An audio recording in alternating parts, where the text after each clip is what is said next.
Trump's latest lie, his believe me now and not what you saw with your own eyes or heard with your own ears. No, it's trust me when I say that Musk is actually not the head of DOGE. He's not even an employee of DOGE, folks. This is what the White House said to the judge in order to try to get out from under a lawsuit that said that the way Musk and DOGE was acting was unconstitutional. My name is Dina Doll with the MeidasTouch Network. Let's break this down. Now, there are a lot of receipts to back up the fact that Trump did select Musk to head DOGE. Receipts from both Musk and Trump. But this is Trump's playbook. Regardless of what we have seen with our own eyes, I'm going to say the lie loud enough and often enough for enough people to believe me. Just as with January 6th, we all saw the insurrection in real time. We all saw the hand-to-hand combat with Capitol police officers, but he repeated that lie enough that this was just a peaceful rally and a tour of the Capitol that enough Americans believed him. So he wants to just keep doing that. And that's why it's so important to fact check him in real time when he continues these lies, because otherwise they get a life of their own. So here's what happened. Basically, there are two different federal lawsuits that are saying that Elon Musk and DOGE themselves are unconstitutional. This isn't about all the many lawsuits that think that they shouldn't have access to data, or the cutting off of aid for the U.S. aid, or the firing of employees without cause. This goes to the core of whether or not they are even acting in a constitutional way. The two lawsuits, one filed in Maryland, one filed in DC. The one filed in DC has 22 states and it keeps growing. States keep on getting added. The one in Maryland is from the 26 anonymous U.S. aid employees, but they're both asserting the same thing, which is that Musk has too much power not to be confirmed by the Senate. He should be appointed and confirmed by the Senate because he is an officer. He's acting as an officer because he has so much power. We are seeing in real time. They're talking about it. Musk talks about it on a daily basis, or actually like 10, 15 times on a daily basis about what he's doing with DOGE. He's in a press conference with Trump talking about what he's doing with DOGE, that he is an officer, or at least even an inferior officer, both of which need to be confirmed by the Senate. And they call out, at least specifically with this U.S. aid complaint, saying, hey, Clarence Thomas, you thought somebody like Jack Smith should even be confirmed by the Senate. Clearly, Musk has a lot more power than Jack Smith. So you need to basically do this properly. Make sure he has power. So what is Trump and the White House come back with? Well, they come back with, well, Musk, he has nothing to do with DOGE. He's not the head of DOGE. He's not the administrator of DOGE. In fact, he's not even an employee of DOGE. He's an employee of the White House. And he's like a special advisor to the president. Like, that's it, folks. Like, just keep walking. That's really what they said to Judge Chutkan. Interestingly enough, Judge Chutkan is the one that drew the lawsuit in DC. And this statement that was filed with the court was filed by Joshua Fisher, who is the director of the White House Office of Administrator. And he says, quote, referring to Musk, he is not an employee of the U.S. DOGE Service or the U.S. DOGE Service Temporary Organization.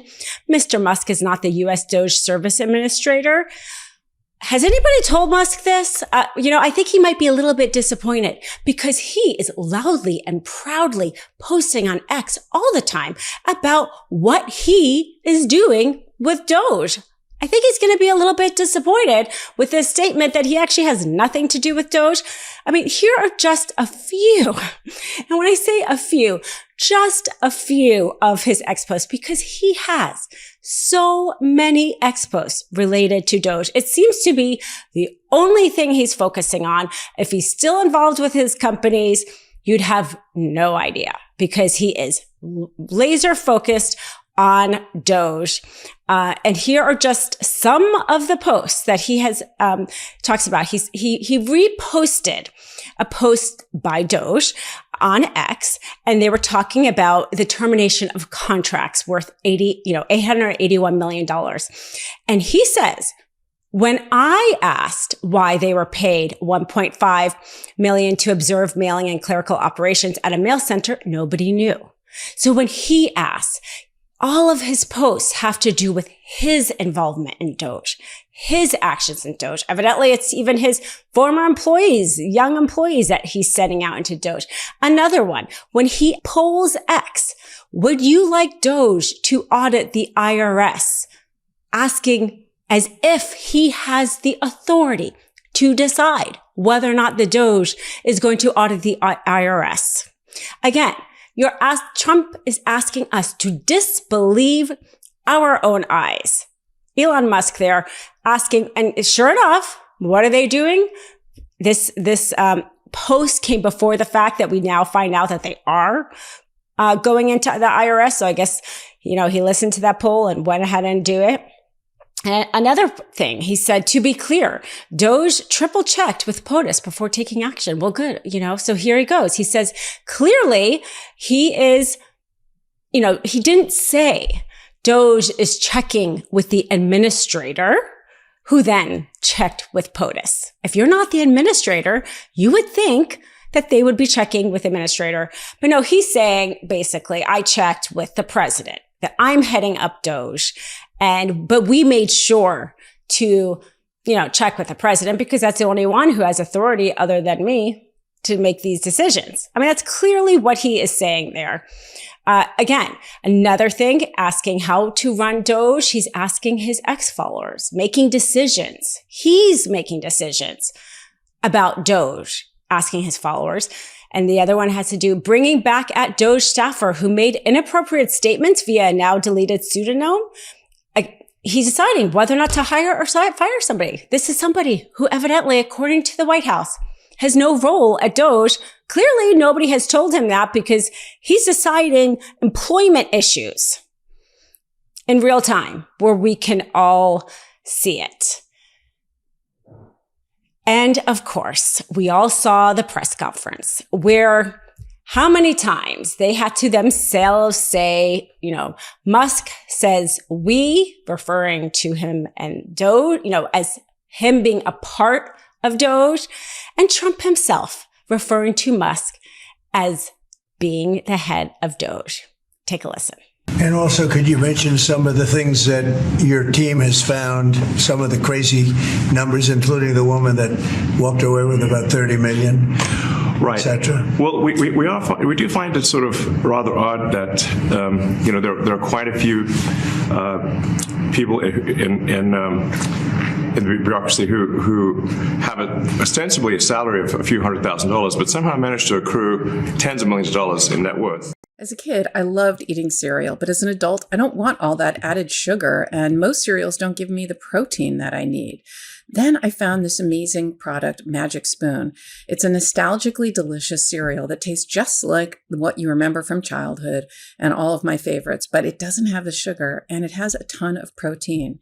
Magic Spoon has also turned their super popular cereal into high protein treats that are light, crispy, and taste just like those classic crunchy cereal bars.